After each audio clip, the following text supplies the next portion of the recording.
My name is Murphy, and on May 4th, I was diagnosed unexpectedly I went to the doctor thinking I had a circulation problem in my legs, and it came out that I have autoimmune cirrhosis and a tumor on my liver. So no, chemotherapy was not an option because of the cirrhosis. Radiation is not an option. My option was a liver transplant. And my world turned upside down.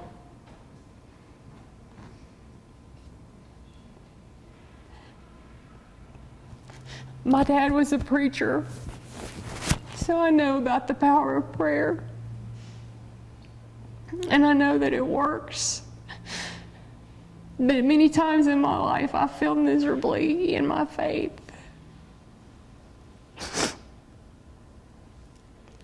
The doctor said, okay, I met with the hepatologist, Presbyterian St. Luke, and he said, we need to get a CT scan in 3 months and see how large the tumor has grown. And that's when we will put you on the liver transplant list, and you get points, and that's where you will end up depending on the size of the tumor. It was a long 3 months. And I got a CT scan done. And now, you get a message that says you have a test result, which is a blessing and a curse, because it's kind of hard to be an internet doctor when you're Googling all those terms and reports. But this report came back to me that said, no suspicious hepatic mass. I called the doctor, and he returned my call at 10 o'clock at night. He said, is it too late to call you? And I said, no. He said, I understand you have some questions about the scan that shows nothing. I said, is that possible? And then I thought, well, that's stupid. You know it's possible. He said, I've already called the radiologist and asked him to take a second look. He said, radiologists don't usually know what they're looking for, but he knows what he's looking for and he doesn't see it. But let's don't get too excited. Let's do an MRI.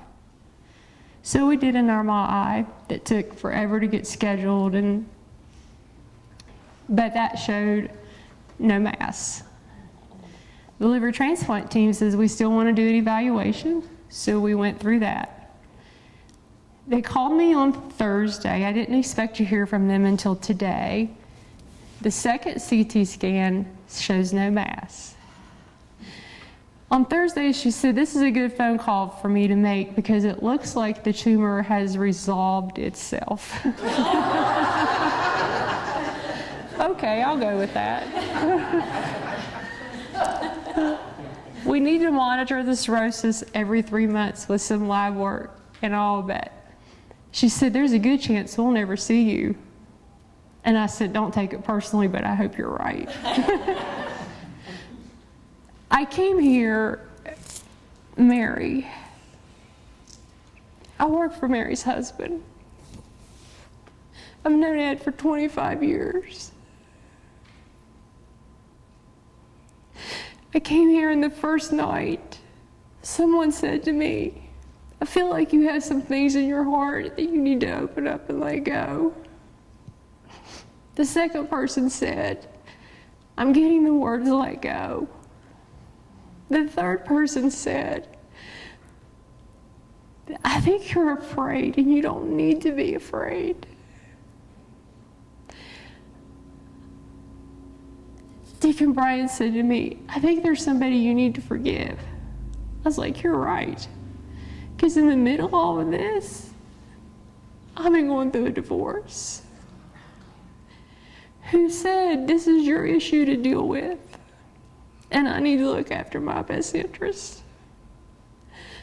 That hurt a lot. And when he said you need to forgive, for a couple days I just walked around and said, I forgive you, I forgive you. And my brother said, but did you mean it? I said, I thought if I said it long enough, I would.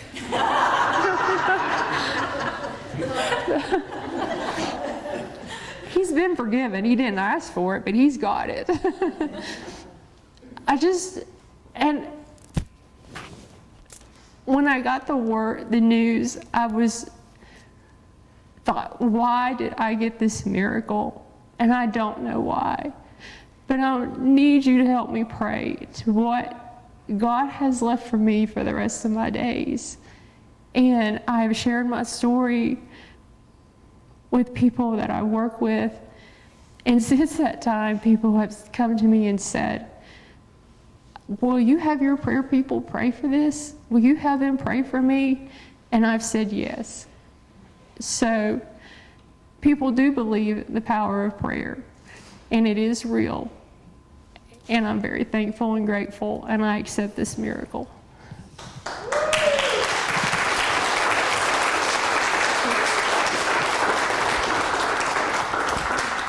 You get a hug. That was a lot of work. Yes.